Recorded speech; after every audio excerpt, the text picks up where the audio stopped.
Hey, citizen beyond the border, welcome back. Let's watch The Dark Knight Batman pitch meeting. If you are new here, please leave a like and subscribe. That would be highly appreciated. Here we go.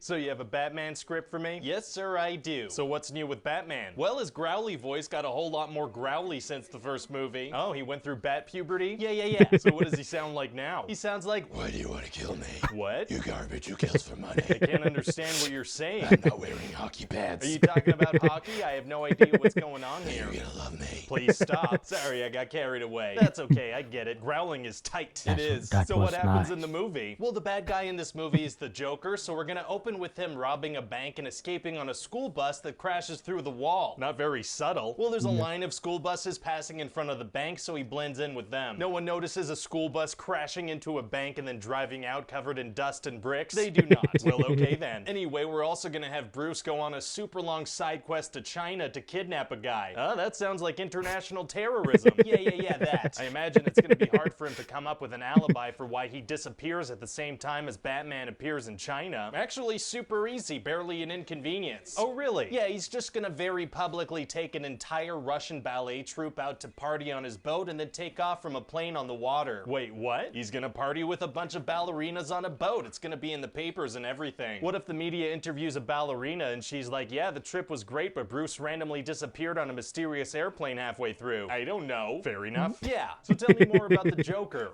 He's awesome. He has a thing where he's like, you know, so lucky it's almost supernatural. What do you mean? Well, he comes up with these super intricate plans that completely depend on things he couldn't possibly predict going exactly the way that he predicted them. Do you have some examples? Well, like he has a plan to get arrested but then escape by making a phone call that detonates a bomb that he planted in a prisoner's stomach, right? Okay. But that wouldn't have worked if he didn't have an officer in the interrogation room with him, or if he had been detained somewhere else, or if the prisoner had lifted up his shirt at any point. Oh yeah, that does sound super lucky. Right, so that kind of thing is gonna happen, you know, a lot. What kind of other stuff does the Joker do? Well, we're gonna have a scene where Joker and his goons take over a fundraiser for Harvey Dent. Okay. And Joker's gonna throw Rachel out of a super high window. Uh-oh. Yeah, and Batman's gonna jump out of the window and catch her, so they're both gonna fall. Wow, how hurt are they? Not at all. Oh, yeah, they land on a car, which makes it okay because cars are so soft and squishy. And what happens with the Joker? What do you mean? Well, Rachel and Batman flew out the window, but he's still upstairs with a bunch of people, right? Oh. Right. Did you forget to write an end to that scene? Whoopsie. I guess we could just keep moving on with the movie and hope no one notices. Fingers crossed. I didn't notice Joker's that. also gonna do a thing where he kidnaps Harvey and Rachel and ties them up to explosives. Okay. And there's a timer, so Batman's gonna have to decide who to try and save. Does he manage to save either of them? Yeah, he manages to save 25% of them. Wait, 25% of two people? Well, Rachel's gonna explode and half of Harvey Dent's gonna burn up. Gotcha. And so later, Joker's gonna dress up as a nurse and go visit Harvey in the hospital. How does that go? Well, somehow Harvey doesn't recognize Joker till he takes off his little surgical mask. Wow, and he must really be mad at the Joker. Yeah, but Joker's like, hey man, don't be mad at me for killing Rachel, be mad at everyone else for letting me kill Rachel. That doesn't make any sense. Yeah, no, not really, but somehow that convinces Harvey to become like a wacky villain. Oh really? So what does he do? He goes on a killing spree where he flips a coin to see if people die or not. Maybe a little drastic. Yeah, so anyway, later Batman is gonna foil a plan of the Joker's to blow up a couple of fairies. What do you mean? Well, he pushes Joker off a building, but then he catches him because, you know, Batman doesn't kill people. Right, that's like his one rule. Exactly. Super powerful to see him stick to his moral code like that, and then he's gonna push Harvey Dent off a building and kill him. What? Yeah, and Harvey's killed some people, so Batman takes the blame for all that. Why would he do that? Because he's the hero that Gotham deserves, but not the one it needs right now. Oh, I don't get that. Yeah, but it sounds cool, right? I guess does. so. But why wouldn't they just blame it all on the Joker? Because this is more heroic, but it's not necessary. It's heroic though. Well, okay then. So what do you think? Well, it sounds like a pretty great movie. Thank you. Yes. Although to be fair, Batman is so popular these days, it'd be tough to make a movie about him that people don't like. Very true.